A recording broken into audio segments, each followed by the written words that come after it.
Hello, foolish mortals. Welcome back to my channel.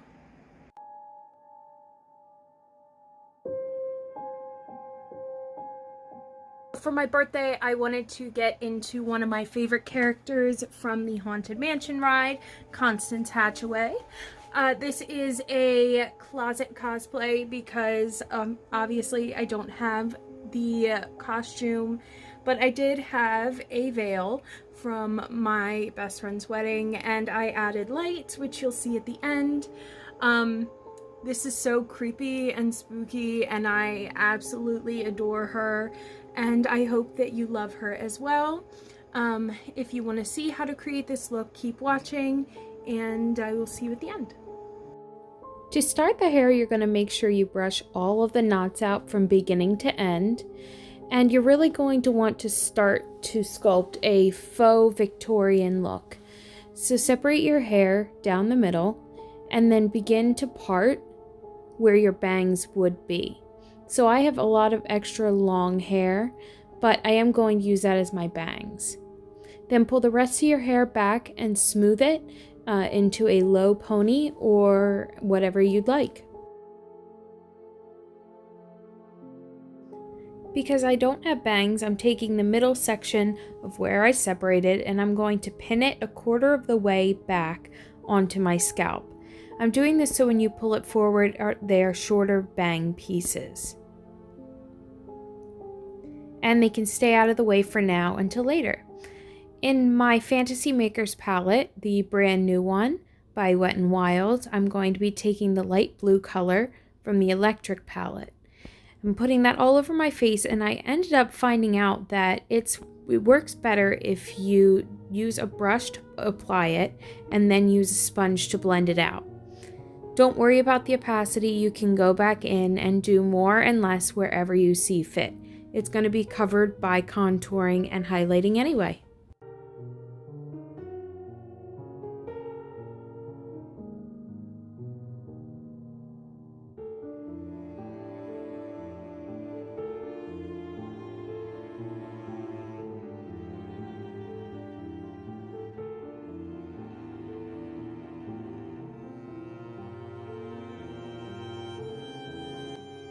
Now going back in, I'm going to continue to blend, and then I'm taking my normal white pan, also a Fantasy Makers product by Wet n Wild. I'm taking the same brush I used for my foundation and applying my highlighter all over, or my concealer. I'm dragging it up towards the temples to give myself a more elongated and gaunt look with the rest of the makeup. And then I'm taking a white, completely stark white face powder, and I'm just patting that all over to set the face.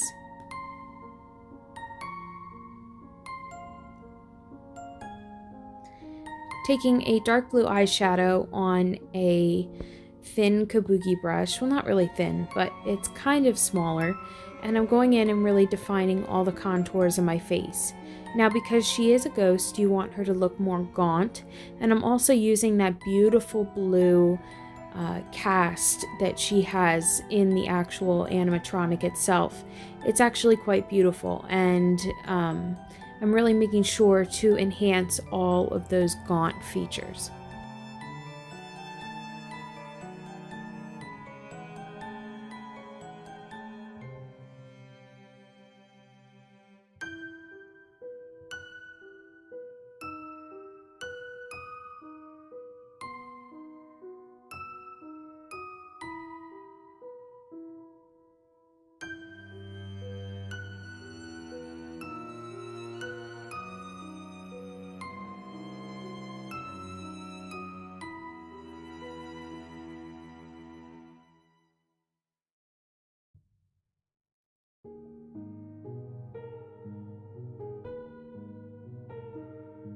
I'm going to use the same kabuki brush to really enhance the bridge of the nose, but then I'm taking a smaller brush with the same color and then contouring my nose.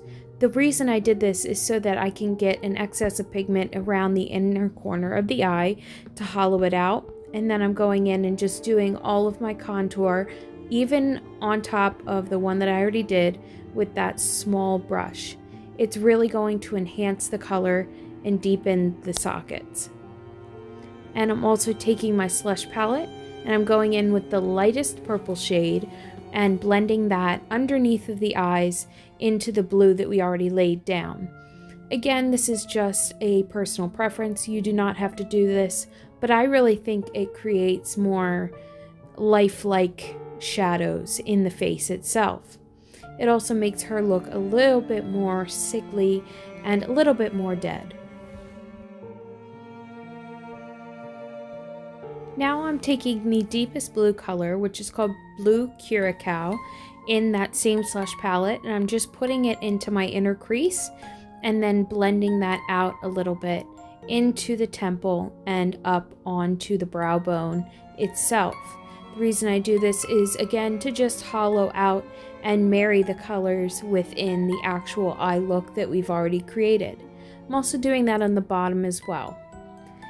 And with that same color, to marry all of the colors together from the eyes to the rest of the face, I'm using that same color to deepen.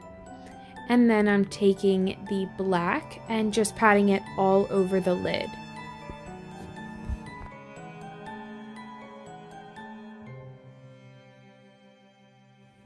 Using a white eyeliner, I'm lining the inner waterline to make my eyes look larger and more doll-like.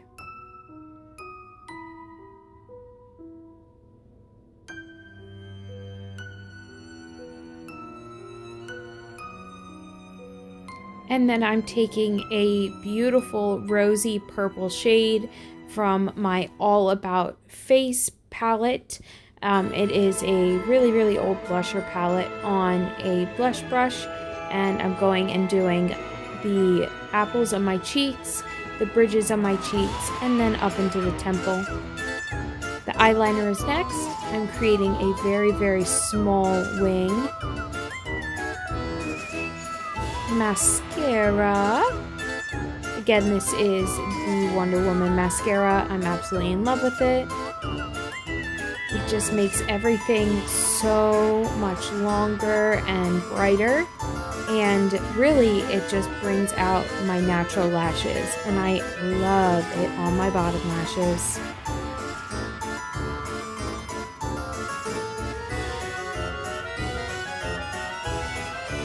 I am taking the same white face paint I used as my concealer, and I'm drawing in my eyebrows. Don't worry if this is a little messy right now. You can always clean it up with more of the dark blue and white, but I'm just putting these as a placeholder before I take my gray shade from the other Fantasy Makers palette and going over my brows. This will give it more of a ghostly look, and it'll match the hair. I'm taking my So Noir Cool by Wet n Wild and going ahead and underlining my lips on the corners, but overlining my lips in the middle, if that makes any sense. I'm doing this to give it more of a doll-like, childlike look. And lastly, before everything else is done, I'm going in with my Metallized palette. It's just a very cheap highlighting palette that I got from Five Below, but it is gorgeous and doing all the most important parts.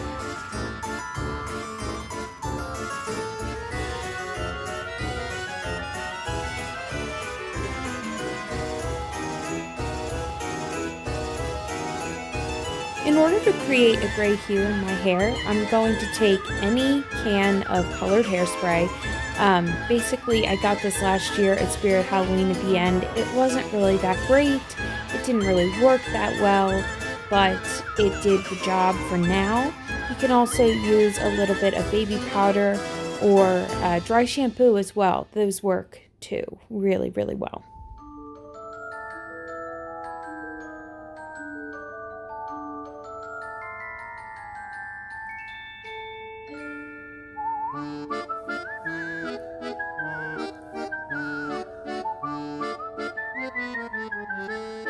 Next is accessories. So I got these lights at the dollar store.